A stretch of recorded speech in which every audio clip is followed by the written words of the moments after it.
So we've got the kind of increased confidence that people have to have those difficult conversations.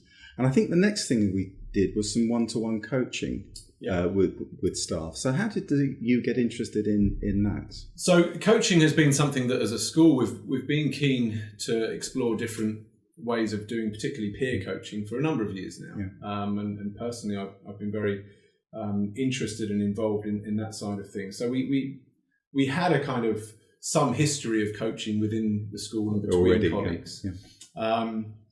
But I was obviously also aware of how powerful external coaching could be.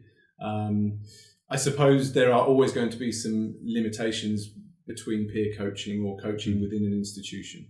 I think it is a really valuable way of bringing people on and getting them involved in their own development. But there are obvious drawbacks sometimes with the familiarity of someone in an institution when it comes to hierarchies and all those other things that can get in the way. And so I suppose we together decided that there might be an opportunity for the expertise that you and Chris have to be brought into the school, and for Achieve Excellence to actually engage in one-to-one coaching sessions with staff. Generally on a voluntary basis, because I think we all agree that's the best way it works. If there's buy-in, then there's... So that's how you've organised it, you've offered it on a voluntary basis. So we have opened it up to staff. We did one session, yourself and Chris had always offered on the sessions that we ran to begin with, your contact details to the staff involved, and had said if there were things that people wanted to follow up with you, then they could phone or email or arrange a meeting. And I think a colleague of mine who's a member of the SLT had approached Chris and said, I'd be really interested in following up on a few of these things.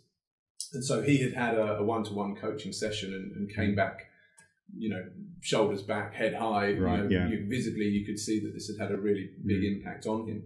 And the discussions led from there that maybe, again, this was something that as a school, we have a responsibility to make sure that our staff are being given opportunities to develop, whether that's internally, externally, but that's not just about the professional skills and understanding and knowledge of what they teach or what their job is. It's about them as human beings.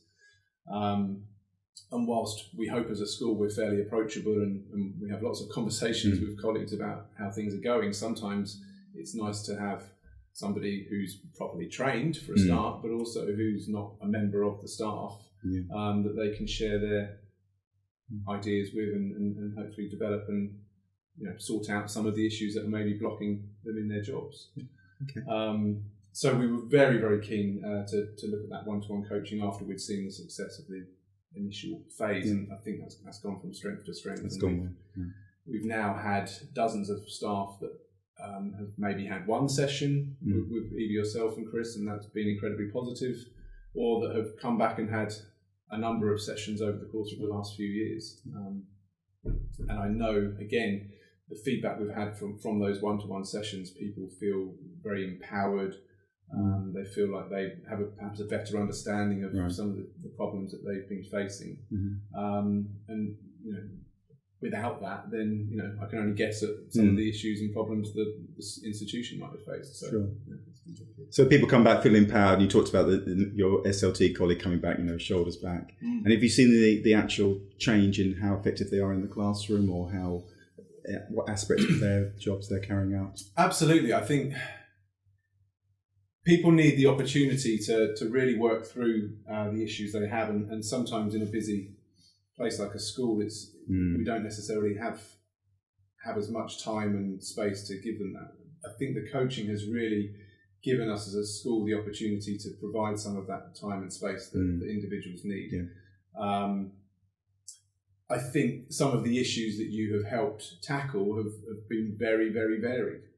From teachers who are probably very skilled and very adept at their job and have got great futures and very confident, who just maybe need to have some advice on the next step and tweaking things here and there, all the way through to staff who potentially feel incredibly low, might have issues that aren't necessarily related to their jobs, which are obviously holding them back in their work.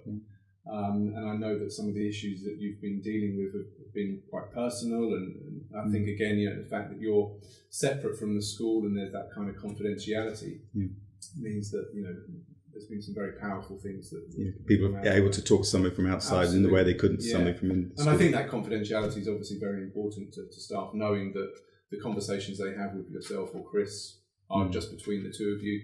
And as a school, the only thing we ask of them is to provide us with some feedback on how it's gone. Obviously not delving into the actual things that have been discussed, and I think people appreciate that kind of distance.